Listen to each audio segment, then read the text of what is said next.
नमस्कार दोस्तों, मैं केसी साहू सर आप सबका स्वागत करता हूं आपका ही अपना चैनल केसी सर के क्लासेस में। दोस्तों आज हम अनाज की मात्रा, जी हाँ, ये अनाज की मात्रा पर आधारित एक प्रश्न पर चर्चा करेंगे जो अलग ही टाइप का प्रश्न है। क्यों अलग टाइप का है? क्योंकि अनाज अलग अलग है और हमें तीनों अनाज की मात्रा बताना है, वो भी एक ही प्रश्न में। एक ही प्रश्न के आधार पे हमें ये तीनों प्रकार के अनाज की मात्रा को बताना है और इसके लिए इन शर्तों को आपको ध्यान से सुनना है कि शर्तें कौन कौन सी हैं। ठीक है, तो इस वीडियो को पूरा देखिएगा, बहुत ही आसानी से आपको समझ आएगा जो प्रश्न है वो। और वीडियो को पूरा देखते हैं तो इसके आंसर भी आपको बहुत आसानी से समझ आएगा। और हाँ, आप प्रश्न को जब सुनेंगे ना तो उसके उत्तर आपको मुझे कमेंट करके बताने हैं और निश्चित रूप से आप लोग कमेंट जरूर करोगे पिछले वीडियो की तरह, क्योंकि आप मेरे हर वीडियो में कमेंट करके जरूर बताते हो।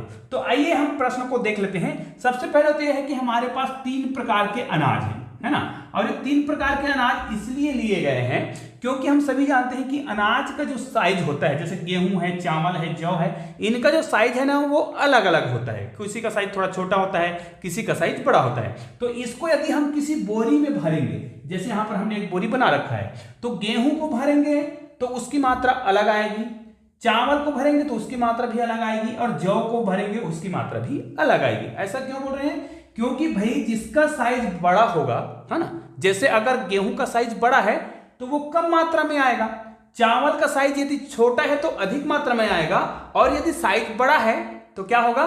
कम मात्रा में आएगा, क्योंकि इनके तीनों के जो साइज है वो अलग अलग होता है। अब मैं आपको बता रहा हूं कि कैसे कैसे इस बोरी की जो क्षमता है, ध्यान दीजिए, यहां पर मैंने बोरी बनाया है, इसकी जो क्षमता है वो अलग अलग, मतलब अनाज के लिए अलग अलग होगा। हालांकि इनकी क्षमता तो एक ही है, लेकिन जब मैं इसमें गेहूं को भरता हूं, ध्यान से सुनिएगा, क्योंकि इन्हीं शर्तों के आधार पे आपको उत्तर देने हैं। यदि मैं इसमें गेहूं को भरता हूं तो एक बोरी में 51 केजी, ठीक है, मतलब 51 किलोग्राम गेहूं इसमें हम भर सकते हैं। ठीक है, इनकी क्षमता की बात कर रहे हैं। लेकिन जब इसी में हम चावल को भरते हैं ना, तो चावल को हम 50 केजी भर सकते हैं, 50 किलोग्राम चावल भर सकते हैं। लेकिन इसी बोरी में, मतलब बोरी एक ही साइज का और बहुत सारे बोरी हैं भाई, लेकिन अनाज भी केवल 51 किलोग्राम नहीं, बहुत सारे अनाज हैं। मैं तो इसकी क्षमता बता रहा हूं। लेकिन इसी बोरी में जब हम जौ को भरते हैं तो जौ जो है 49 केजी, मतलब 49 किलोग्राम आता है। ठीक है, लेकिन अनाज इतनी मात्रा में, बहुत सारे अनाज हैं और वो भी तीनों ही प्रकार के जो अनाज हैं बहुत अधिक मात्रा में है।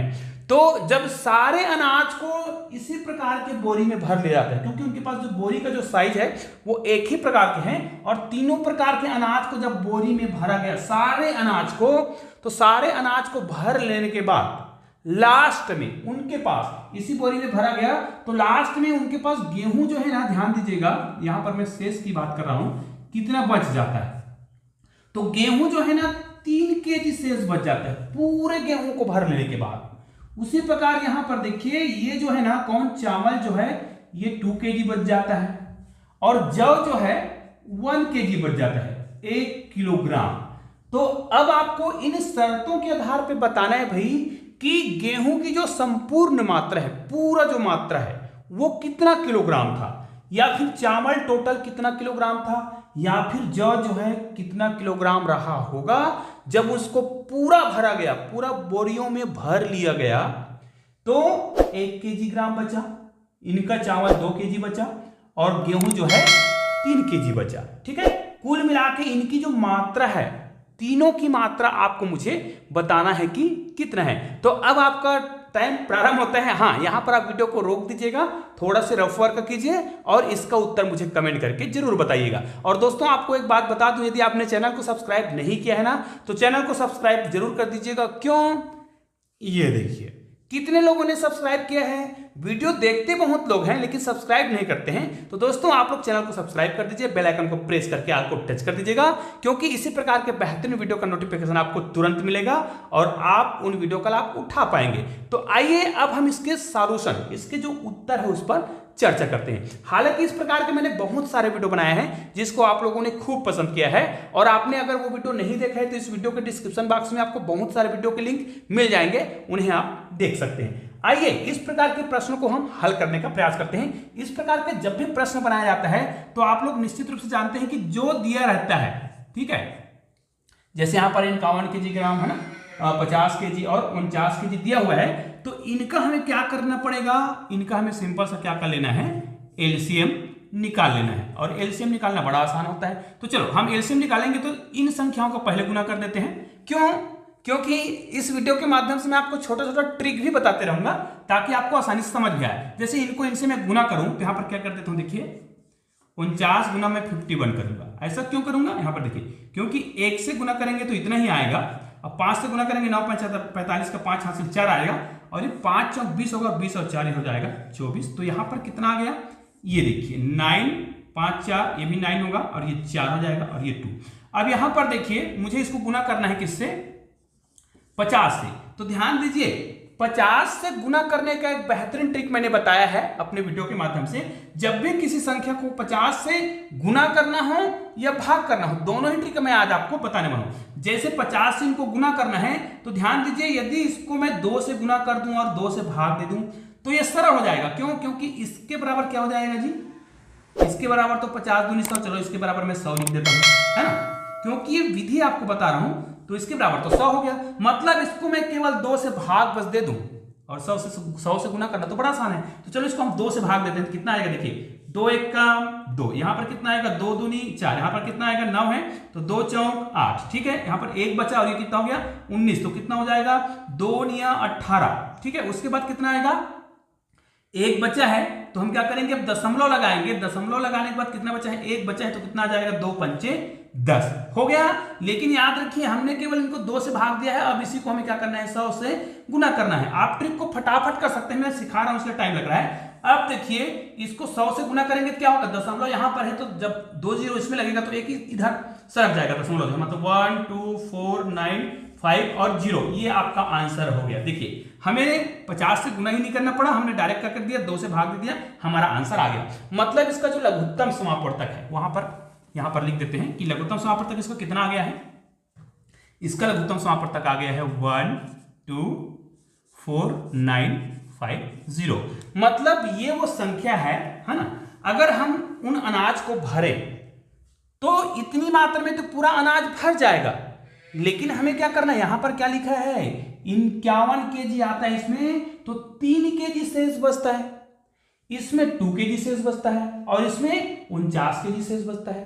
इसका मतलब तो यह है कि ये अनाज की मात्रा नहीं है, ये थोड़ा ज्यादा हो गया है ना। इसका मतलब ये है यदि एक बार कम पहाड़ा पढ़ा जाए, ऐसे आप जैसे आप लोग जानते हैं, अगर मुझे यहां पर देखिए 25 है, उसको 5 का पहाड़ा पढ़ना है तो मैं 5 बार पढ़ूंगा। उदाहरण के लिए मैं बता रहा हूं, समझाने के लिए, अगर मैं 4 बार पहाड़ा पढ़ूं तो ये कह सकता हूं कि 4 बार पहाड़ा पढ़ूंगा तो 5 चौक 20 होगा, और ये कह सकते हैं कि 5 शेष बचेगा। हालांकि 5 के पहाड़ा पढ़ सकते हैं तो 5 शेष नहीं बचेगा। मेरा कहने का मतलब ये है, इसमें हम कुछ संख्याओं को माइनस कर दें तो उतनी संख्या शेष बचता है, ठीक है। यहां पर ये शेष बचता है ऐसा नहीं बोल रहा हूं, मतलब एक बार कम पहाड़ा पढ़ा जाए तो बाकी जो संख्या होगा वो क्या होगा, शेष होगा। तो इसमें क्या किया जाए, इसमें यदि पहाड़ा को एक बार कम कर दिया जाए तो बाकी की संख्या क्या हो जाएगा, शेष कहलाएगा। लेकिन हमें एक बार पहाड़ा को कम नहीं करना है, हमें क्या करना है, देखिए गेहूं में क्या हो रहा है, 51 kg है, इसमें यदि मैं 3 को माइनस कर दूं, जो शेष है उसको माइनस कर दूं। दूसरा में क्या है, 50 है, 50 kg है, उसमें मैं जितना शेष है उसको माइनस कर दूं। और तीसरा जो 49 जो दिख रहा है 49 kg, इसमें जो शेष है उसको मैं माइनस कर दूं। ये केजी है, याद रखिएगा, ये भी किलोग्राम में है। तो यहां पर 3 माइनस करेंगे तो कितना आएगा, यहां पर 48 आएगा, यहां पर भी कितना आ जाएगा 48, और यहां पर भी कितना आ जाएगा, ये तीनों में ही संयोग बस 48 ही आ रहा है। निश्चित रूप से आप देखिए यहां पर 48 kg, यहां पर भी 48 kg आ रहा है, मतलब कहने का मतलब, ठीक है, सॉरी यहां पर केजी हो जाएगा, ठीक है, यहां पर भी केजी। कहने का मतलब यह है यदि इसमें हम 48 kg, तीनों में ही 48 kg को माइनस कर देते हैं, चलो यहां पर हम 48 को माइनस कर देते हैं तीनों में ही, ये हो गया। मतलब एक बार कम पहाड़ा पढ़ेंगे, ठीक है, ऐसा। यहां पर एक हासिल जाएगा, ये 10 हो जाएगा, 10 में 8 गया तो कितना आ जाएगा, यहां पर 2 आ जाएगा, यहां पर एक चला गया है तो 4 बचा है, 4 में 4 गया 0, यहां पर आ जाएगा 9, यहां पर आ जाएगा 4, यहां पर आ जाएगा 2, यहां पर आ जाएगा 1। मतलब ये वो संख्या है, ध्यान दीजिएगा इस संख्या को अपने यहां पर ध्यान दीजिए, हमने पहले एलसीएम लिया तब ये आया, लेकिन अब वो संख्या ये है जिसको हम क्या करें, मतलब यही वो अनाज की मात्रा है ऐसा बोल सकते हैं। तो इसको यदि हम क्या करें, इनसे भाग दें तो क्या होना चाहिए, 3 केजी शेष बचना चाहिए। यदि 51 से भाग दे, 50 केजी से भाग दे, 2 केजी बचना चाहिए, 49 से भाग दे तो एक आंसर आना चाहिए, मतलब एक शेष बचना चाहिए, है ना, आंसर के रूप में शेष फल जो है भाई। तो यहां पर इस संख्या को मैं लिख देता हूं, हमारा संख्या कितना आया था, यहां पर लिख देते हैं 124902, ये केजी है और ये तीनों का है भाई, ये तीनों अनाज की मात्रा को बता रहा है, मतलब गेहूं, चावल और जौ तीनों ही इतनी ही मात्रा में है। लेकिन कहा गया है इन बोरियों में जब भरा गया तो लास्ट में आखिरी में केवल 3 केजी बचता है गेहूं। तो इनको हम भाग दें इनसे तो 3 शेष बचना चाहिए, 50 से भाग दें तो कितना बचना चाहिए, 2 बचना चाहिए। तो चलो मैं क्या करता हूं, बीच की संख्या से भाग देकर आपको बताता हूं, इनसे ही भाग दे सकता हूं मैं, बीच की संख्या से भाग क्यों दे रहा हूं, क्योंकि मैंने अभी आपको बताया ना, मैं आपको ट्रिक बताने वाला हूं। तो चलो इनसे मैं क्या करता हूं, आपको भाग देके दिखा रहा हूं।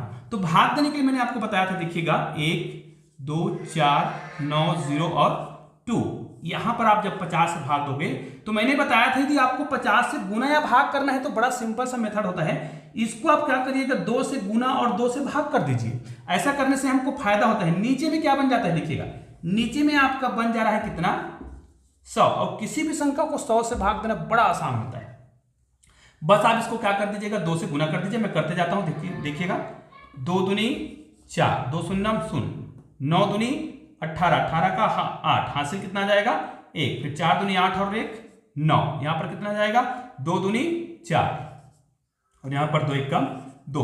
अब देखिए हमको पता है कि 100 से भाग देना है, तो 100 से भाग देना है तो यहां पर आ जाएगा दशमलव, मतलब आंसर तो इतना आ गया भैया, लेकिन हमें तो शेषफल में लाना है। मतलब ये जो पूर्णांक उनको छोड़ दो, ये जो अपूर्णांक दिख रहा है 0.04, मतलब 0.04 दिख रहा है, इसका बटे क्या हो जाएगा, इसको हम हल करेंगे तो दशमलव हटाएंगे तो बटे 100 हो जाएगा। ये तो ऐसा हो गया। अब भाई आपको पता है कि इनको भाग किससे दिया गया है, देखिए मुख्य रूप से भाग किससे देना है, 50 से। तो नीचे को यहां पर 50 आ जाए, इसके लिए क्या करना है, इसको आधा करो, इसको आधा करो, तो ये हो जाएगा 2/50। समझ आ गया, ऊपर में कितना बचा है 2, और यही क्या है शेषफल है। मतलब इस संख्या को हम इस रूप में लिख सकते हैं। यहां पर जो संख्या आया है देखिएगा 2498 आया था, फिर यहां पर हम इस प्रकार इसको लिख सकते हैं। शेषफल कितना बचा, 2 बचा। निश्चित रूप से जब यहां पर 2 शेष बचा है तो इनसे पहले वाली संख्या को जब आप भाग देंगे ना तो निश्चित रूप से 3 शेष बचेगा। मैं भाग देके आपको दिखा देता हूं, ठीक है, बाकी आप लोग खुद भाग दे लीजिएगा। पहला वाला भाग तो समझ आ गया। यदि इसी संख्या को यहां पर जो संख्या आया था, कितना संख्या आया था 1 2 4 9 0 और 2, ठीक है, इन्हीं को हमें भाग देना है कितना से 51 से, है ना। 50 से भाग दे लिए तो शेषफल कितना आया था 2 ही आया था। 51 से भाग दे देखते हैं, तो इस प्रकार से भी आपको भाग देने ना आए तो भाई आपके पास इस प्रकार का भी तो रास्ता है, इस प्रकार भी आप भाग दे सकते हैं। यहां पर आ जाएगा 51। अब इसको हमें भाग देना है तो सिंपल से देखिए, इनके जो फर्स्ट डिजिट है वो तो छोटा है, 2 डिजिट करेंगे तो भी छोटा है, तो हम यहां पर 3 डिजिट ले रहे हैं, है ना, ठीक है। अब इसको हम भाग देंगे तो ये देखिए सिंपल सी बात है, 124 है और ये कितना है 51 है। तो 51 को आप जब 2 बार गुना करेंगे तो कितना आ जाएगा, ये 102 आएगा। मतलब कितना बार कर रहे हैं 2 बार, तो ये आ रहा है 102। अब 124 में 100 क्या करेंगे 2 को घटाएंगे तो कितना आ जाएगा, यहां पर आ जाएगा 2 और यहां पर भी कितना आएगा 2, ये तो कट हो गया। अब आपको एक संख्या उतारना है, हमने उतार लिया। अब क्या करना है, आपको इससे कम संख्या आना चाहिए। अब जानते हैं कि 50 क्या है, 50 से एक ज्यादा है, और अगर हम 50 को 2 बार गुना करते हैं तो 100 आता है, 4 बार गुना करेंगे तो 200 आएगा। निश्चित रूप से यदि हम 51 को 4 से गुना कर दें तो 4 1 कम 4 और 4 5 20, ये कितना हो जाएगा 204, ठीक है। इसको घटाएंगे तो यहां पर आएगा 5, यहां पर आएगा 2 और यहां पर तो कटमट हो गया, घटा रहे हैं इसको, है ना। अब देखिए यहां पर हमने कितने बार किया है 4 बार। पुनः यहां पर अब एक संख्या आप पुनः उतारेंगे, यहां पर हमने उतारा, अब यहां पर एक संख्या उतारेंगे तो यहां पर कितना आ जाएगा 250। अब देखिए यदि 5 को मैं 5 बार गुना करूं तो 250 से ज्यादा आ जाएगा, क्योंकि एक भी है 51 है ना, 51 है ना, मतलब 50 को आप गुना करेंगे लेकिन यहां पर तो 51 है, तो यहां पर 250 लाना है। तो आपको क्या करना है, इनको 51 को आपको 4 बार गुना करना पड़ेगा, और 4 बार गुना करते हैं तो यही आंसर आता है। तो यहां पर हम लिख देंगे -204। 4 है ना, 204 आएगा। यहाँ पर जब भी हम हल करेंगे तो यहाँ पर क्या हो जाएगा, 10, 10 में 4 जाएगा तो कितना आएगा, 6 आएगा। यहाँ पर चला गया तो यहाँ पर कितना बचा है, 4, और यहाँ पर कितना कटमट हो गया। एक संख्या जो लास्ट में बचा है उसको हम उतार लेते हैं, तो यहाँ पर कितना आ गया, 2।